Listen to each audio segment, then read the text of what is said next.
Let's take an in-depth look at installing a PoE camera. As I was gearing up for this project, I wished that there were more videos that showed the full process from mounting options to running Ethernet cable. I filmed the whole process so others can benefit from my successes and mistakes. All the materials and tools that I used in this video will be listed in the description below if you want to check those out. I bought an 8-megapixel 4K bullet-style camera from a company called Amcrest. It has a female Ethernet jack and a barrel jack for power if you aren't using power over Ethernet.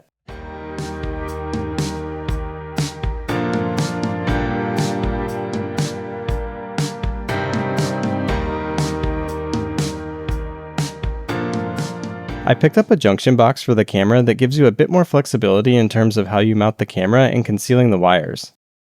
Amcrest sells a branded junction box, but I went with a generic one that looks exactly the same, but it's about half the price. The front of the box has several threaded holes that fit various camera models with different hole patterns. Note that none of these holes go all the way into the box. The only hole that penetrates completely through is the center one that's filled with the big black grommet. The main body of the box has 3 3/4-inch holes. The side holes are covered by threaded plastic plugs. The hole in the back is sort of awkwardly covered by an adhesive foam pad on the back side of the box. You need some way to get your cable into the box so that it makes sense that there are 3 holes but only 2 plugs. While evaluating my mounting options, I picked up some 3/8-inch cable glands that screw into the holes and provide a weather-tight seal around the cable. I didn't end up using these but wanted to show them as a possible option for those who may not be familiar with them. The cable glands are linked in the description along with everything else that I'm using.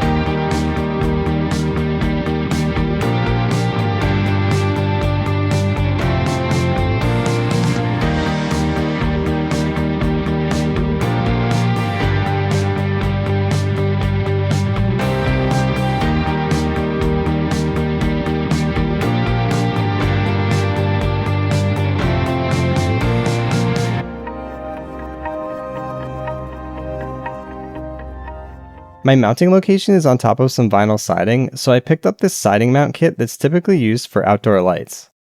I've used these mounting blocks before for floodlights and I'm a fan of them. The only problem is the mounting holes are set up for the common pattern that's used for light fixtures, which is different from the hole pattern on the camera junction box.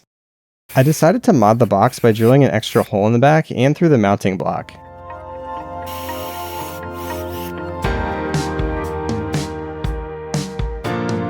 I cut a piece of stainless steel tube to act as a standoff to help reinforce the area when I tightened everything down.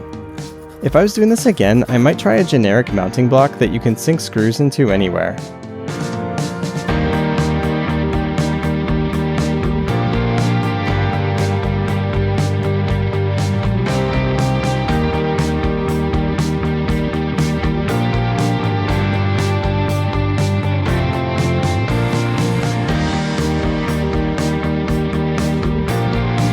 I'm going to be passing the Ethernet cable through the back of the junction box, so I cut out the foam backing that was covering the rear hole.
Let's get onto the Ethernet cable run, which is the most complex part of this project.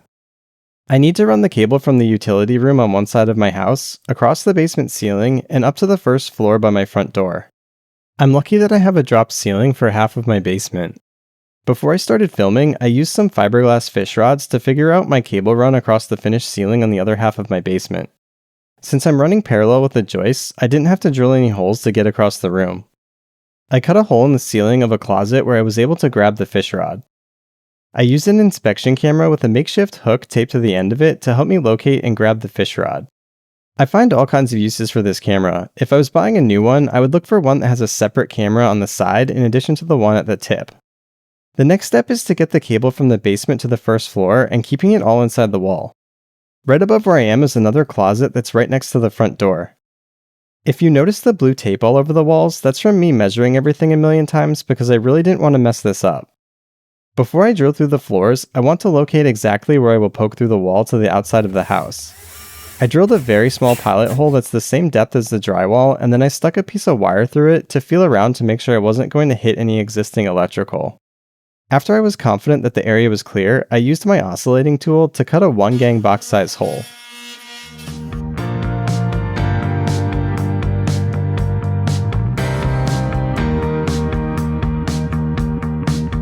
I removed some of the blown-in insulation so I could get access to the sheathing.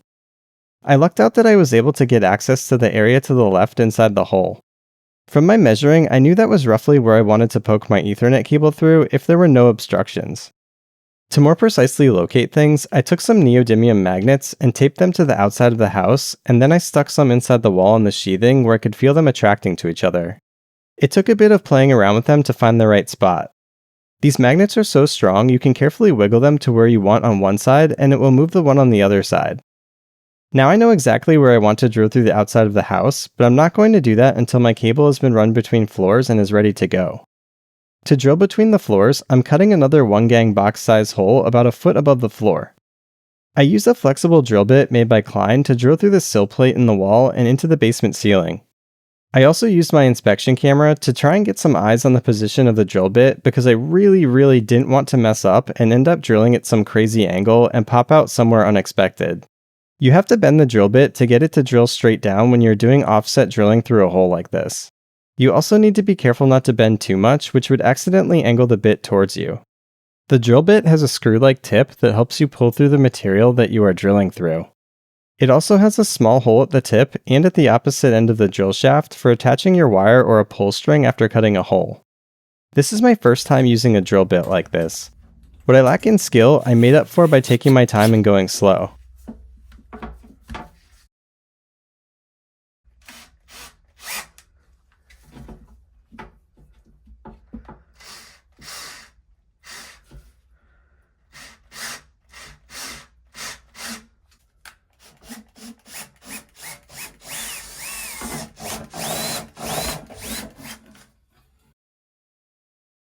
After I finished drilling, I used my inspection camera to check out the hole. Pretty cool, right? At this point, I had a clear path for the whole cable run. So it was just a matter of spanning the whole route with the fish rods and pulling up the cable. While I was doing this, I had a really hard time locating my fish rod between floors. The hole that I drilled had a slight angle towards the outside of the house, so the fish rod kept getting stuck on the foundation about a foot below where it popped out. I tried a bunch to get the rod to bend towards the inside of the house at the bottom of the hole, but it just wasn't working. So with a bruised ego, I eventually cut a much larger hole in the ceiling of the closet in the basement that allowed me to get my upper body into the ceiling so I could reach through the insulation at the top of the wall and grab my fish rod with my hand. I started the cable pull from the middle of the run where I opened up the drop ceiling in the basement. I pulled it into the closet and then did a second pull into the floor above. You can see my ginormous new hole and how far back into the wall I had to go to grab the fish rod. The larger access hole also allowed me to secure the cable down with a few cable clips, and I'm going to squirt some fire blocking sealant into the hole before I put the insulation back in place.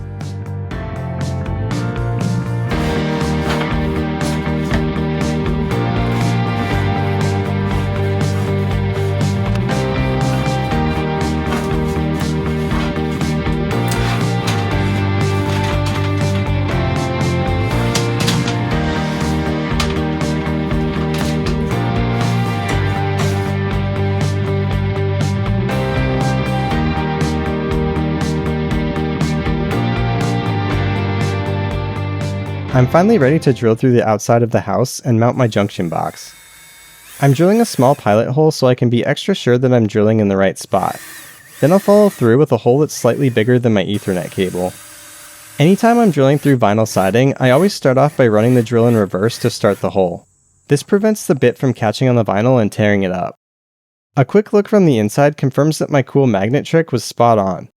With the cable finally through, I can put up my mounting plate and junction box. I'll mark and drill my holes to the proper size for my screws. Then I'll follow that up by drilling slightly larger holes in the vinyl only. This is to allow for expansion and contraction around the screw when the temperature outside changes.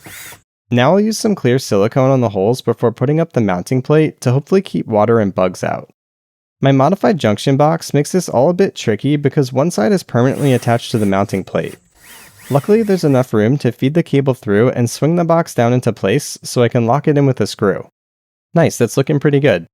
I'm using some Cat 6 Ethernet cable from Monoprice that's riser rated since I had to run it between floors. I'm going to terminate it with a pass-through RJ45 connector made by Klein. Pass-through connectors allow the individual conductors in the Ethernet cable to stick out through the end of the connector. They get chopped off by the special Klein crimping tool, which is specifically designed for pass-through connectors. The crimper tool conveniently has wiring diagrams for the A and B Ethernet spec printed on the body of the tool. I'm using the more common B spec, but what's most important is that you use the same wiring spec everywhere to avoid mix and matching. The internet seems pretty divided on traditional versus pass-through connectors. I think the pass-through connectors are easier to prep and verify.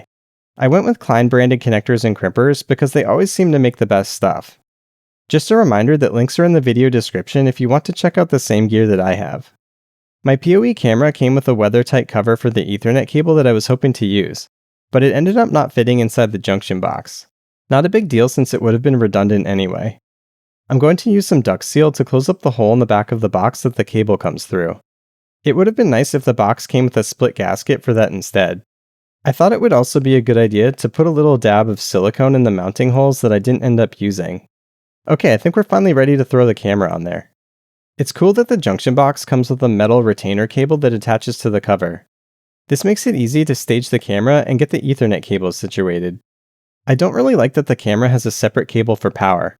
I'm powering it over the Ethernet cable, so this extra cable is just in the way and seems like a great place for moisture to accumulate. They should at least ship it with a cap or something that can go over it. I wrapped it in electrical tape, but I eventually replaced that with some marine heat shrink tubing that I melted closed on the end. Now it's just a matter of carefully stuffing all the wires in the box without putting strain on anything. Not too bad, we're almost done. On the inside of the house, I made sure to seal up the hole in the sheathing with some silicone as well. Back in the basement, I opened up the rest of my drop ceiling and attached the cable with cable clips for the run to my utility room. For this end of the cable, I'm going to terminate it with a Cat 6 keystone jack from Monoprice. Again, I'll be following the B wiring spec for Ethernet, which is conveniently located on the body of the keystone. I usually strip off about 1.5 to 2 inches of the cable jacket. I'm cutting off the center separator so that it isn't in the way of the wires. Then I separate and untwist the pairs so I have access to each individual wire.